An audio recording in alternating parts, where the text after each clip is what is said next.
Alright, y'all, what's up? Today we are here for episode 10 of Bad Boys LA. And this episode, this is the first time I did, at least for this show, first time I just did a whole notes. I'm just gonna read everything off.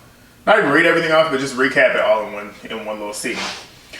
But the reason why is because the show was boring. The episode was boring. Like the episode, not much really happened. It was a very dragged out scene, as we see. Like I told y'all, they only film. It's more clear now that they only film like during certain parts of the day. This whole episode was one day worth of stuff. But before we go ahead and do that, thank y'all again for rocking out with me. Y'all was doing the thing the last episode.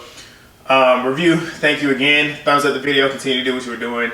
Dropping those comments. Let me know what y'all think. Because like I said, I love getting in there and talking to y'all. And I appreciate y'all just dropping those comments, period. Because, I just want to hear from other people. I want to hear what other people are saying, if they see the same thing that I do, or if they see something different. But I appreciate y'all that do take the time to do that. I do appreciate y'all that take the time to share it, like the video, subscribe if you have not already. Like I said, we are on the road to 1,000 subscribers, and we are slowly but surely getting there. So I thank y'all again, and let's go.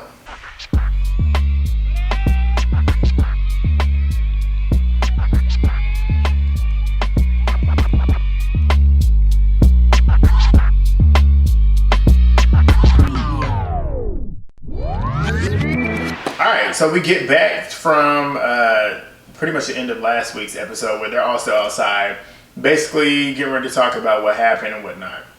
So Milan is being Milan, trying to be the leader of the show. So he basically is sitting there talking about how he feels like Anthony did a great job with the party and whatnot. And then he starts talking about the whole little fight that happened. So Milan was basically claiming that he feels that Jonathan came in with the intention on starting some mess and wanting to pretty much run him and run that room and have that room to himself. Whereas we all saw Jonathan didn't have no issue with Milan living in the room.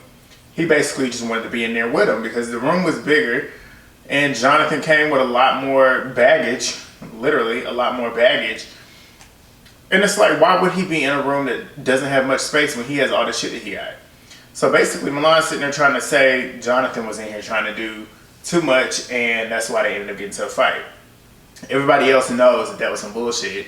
And then the whole time Milan is sitting here in his confessionals, what irritated me the most about that was that he just continued to drop hella, the word hella, and then using it in the wrong context too. So it's just like, everything about him at this point is starting to get on my nerves. It's like, you know how when you don't like somebody and then like everything that they do starts to irritate you? That's what's happening here. But Rio then claims that he was on the phone because they were talking about the last bit of the fight. The last section of the fight, which was the fight that happened that day before. When he was outside and Jonathan was hitting him with that chair. Rio gives them like a rundown of what was happening, saying that he was on his phone and he was outside and he ends up walking into the front gate as he's on the phone. And that's when he sees Jonathan. He says Jonathan gets out the car or wherever the fuck he was and basically told him, let's go. Like, square up and let's go. Which is like what I say with Jonathan. That's why I respect Jonathan. He could have just ran up on you and just completely rocked your shit. Like, he literally could have done that. But he gave you the opportunity to square up. And you, like he said, he squared up. But he ended up picking up a chair. And this is Rio. Rio ends up picking up a chair. So when you pick up that chair, if you're going to pick up a weapon, you better make sure that you use that weapon to keep that weapon. He ended up losing it. And that's why Jonathan ended up beating his ass. Like, and I'm like, in a way, thank you for telling me that and telling the viewers that, because from the public eye, if you don't know what was going on, you would think that Jonathan's just some crazy dude coming after somebody with a chair. It's clear now that you done told us that you was one that was trying to hit him with the chair. So you can't get mad when you're trying to hit somebody with a weapon and you lose it. And what you were going to do, they end up doing the hit. In this moment, that's why I was sitting there looking like, okay, like Rio... You can tell Rio is literally there just to back Milan. And Milan is literally got him there to back him. Moolah then asked him if he felt set up about the whole fight and whatnot. And Rio and Milan both feel like, yeah, they feel like he was set up. And it's just like, yeah, Rio, you were set up. But it wasn't by any of the other dudes in there. You were set up by your best friend. The one who left you each time you got in a fight because he's too pussy pretty much fight his own battles. Like, he brought you there to fight his battle for him. You were dumb enough to do it. Granted, you held your own in the sense that you didn't give up and you didn't pretty much let this dude just beat you up completely. But you still got your ass beat 3 times thanks to Milan, and Milan didn't do nothing. So if it was me and I'm fighting for my friend and my friend didn't have my back, in the time of need, I'm turning all that energy on you. But Rio ain't doing that, so and that's just kind of what Darrell was saying too. Darrell was saying, like, you came here to fight for your friend, but Milan was nowhere to be found whenever you was fighting his battles. That's what I'm saying. Like, Darrell he's real. Like, Darrell is probably the realest one on the show, if you ask me. He's the one that has not gotten on my nerves at all this season.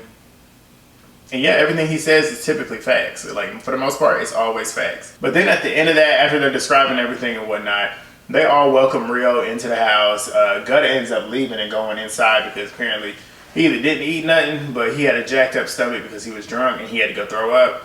So Gutta left, and the rest of them was just sitting there welcoming Rio to the house. So he's going to be a permanent fixture at this point.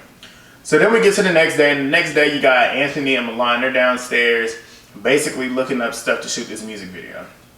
So then they ended up coming up with the idea of splitting up the cast so they can get certain things accomplished with this music video.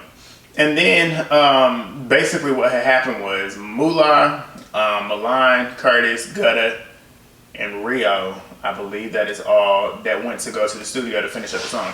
They wanted to hear the song just to hear what happened and if the song even sounds good, because you know what happened the last time.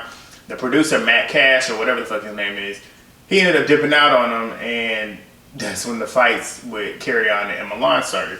So they just want to go in there and put in some touches if they need to put in some touches on that song. And then the rest of them, which is Anthony, Darrell, Carry On, and Dylan, they're going to go pretty much figure out and brainstorm what they need to do for the shoot and with the auditions, because they're trying to get, I guess, some background work with some dancers, some girls, and some guys in there just to kind of enhance the video. So we'll see if that actually happens.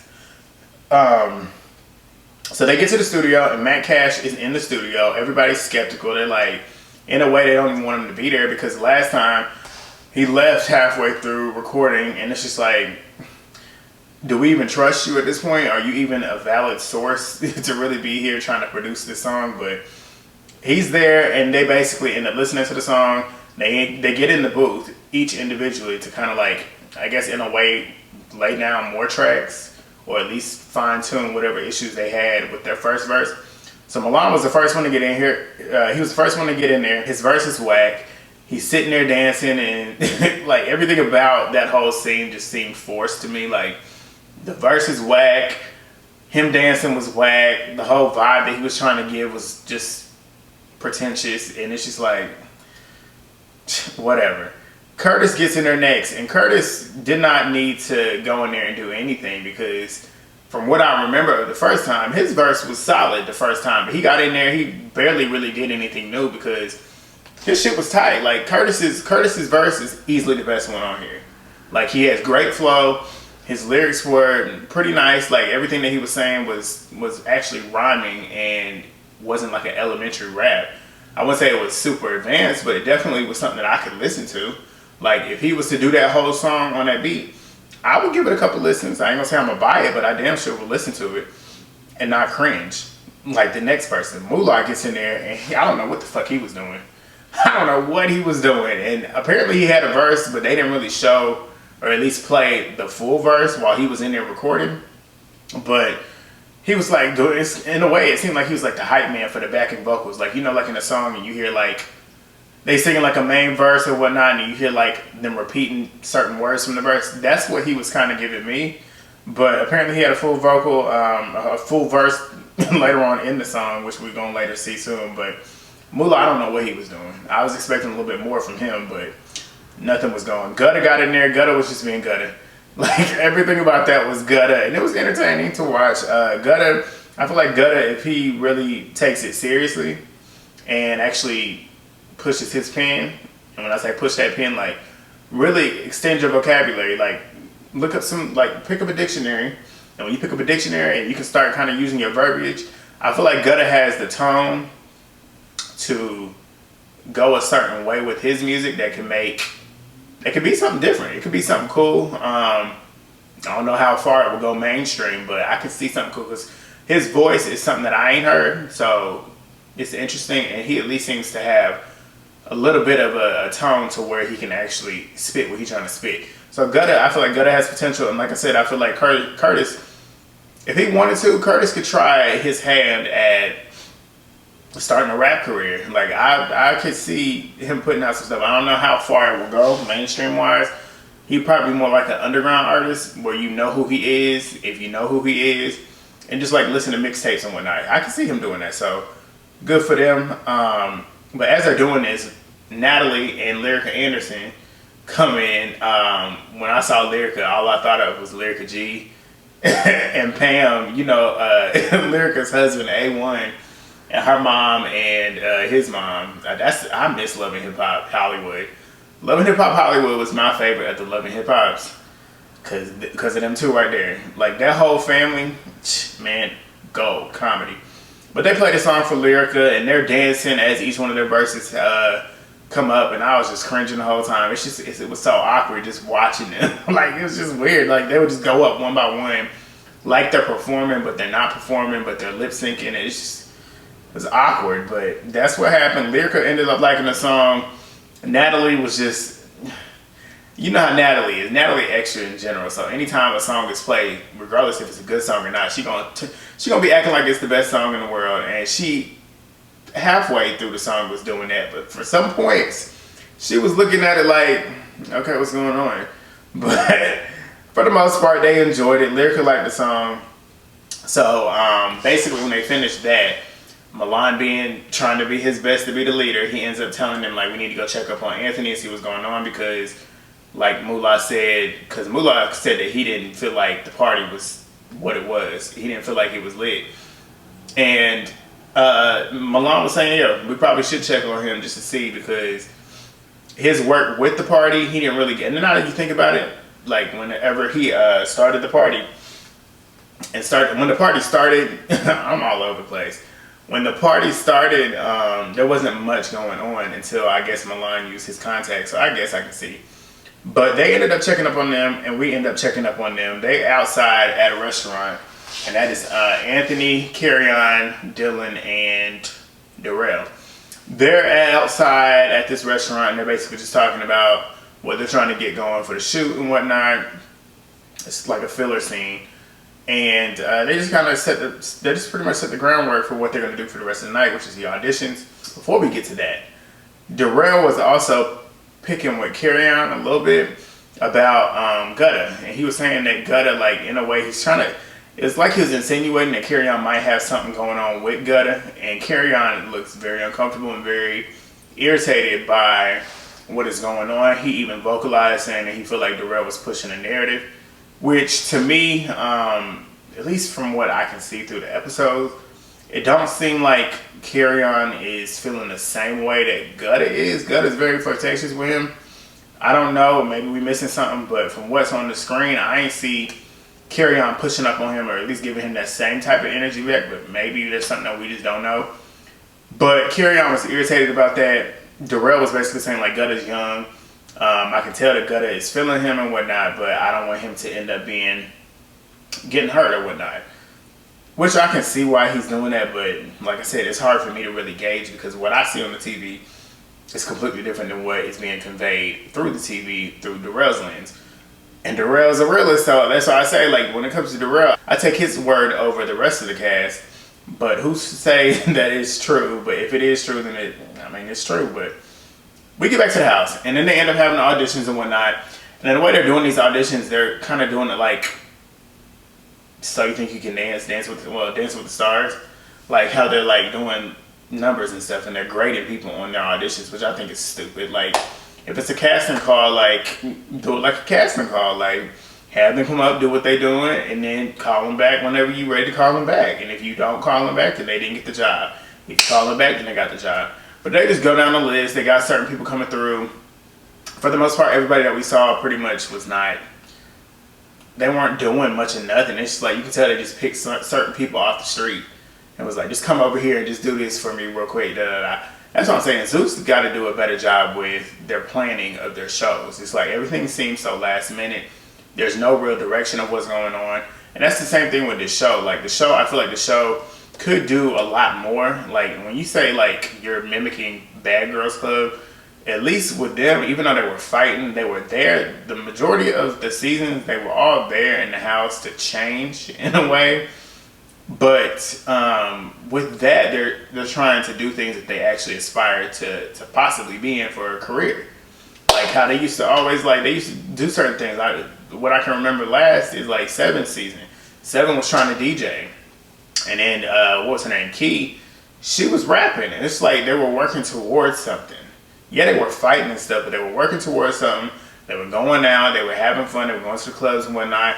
Here, they don't do that stuff. Like, this is the first time that we've seen them outside of the house besides that studio and then, like, the fashion show. But for the majority of this season, they've been in the house the whole time. It's just like, what is the point? Like, what is the point in the show? But that's just really what it was. I mean, they got to the end. There was one little stripper girl that was in there. She was cool. She was probably the best one if you ask me. Like, she had them vibing and whatnot. But other than that, there wasn't much to it. They ended up ending the episode on a cliffhanger with the rest of the auditions following next week, which is like, why can't you wrap it all up in one episode? But that's how you know they're just trying to stretch stuff out so they can have content, because they don't have no content. How many times have I been saying this? But that's just what it is. And next week is kind of like a continuation of the audition with with the video shoot. So, I mean, to me, it seems like we're getting to the end of the season. There's not much to really produce. Jonathan leaving literally left the show. Like, the show left with Jonathan. But that's it. That's all I got for this review. It's probably not the best review, but it wasn't the best episode. So, I mean, I guess it speaks for itself. But thank y'all for watching. Drop a comment. Let me know what y'all think about this episode. What y'all think about Zeus in general when it comes to like producing content. It's like they have great tools to make the network and to make the shows great, but it's just like they gotta do some serious fine tuning. Like from executive producing, you need to get some better editors. Like it's just certain things, like I feel like they need like background music in certain scenes. They need to put filters on the episodes. Like even though I said like back in the day I hated stuff like that, but you see now, but it being so stripped, that sometimes that is needed. But they just got to go back to the drawing board. But like I said, thank y'all again for watching. Thumbs up the video, drop a comment, subscribe, share, follow me on my socials. I got a new Instagram handle, so look at that. And yeah, I'll see y'all next week. Hopefully we got something better than what was in that preview, but I doubt it. And that's it. That's really it. Hopefully this Baddies South is coming soon, because I'm getting tired of this show. Peace.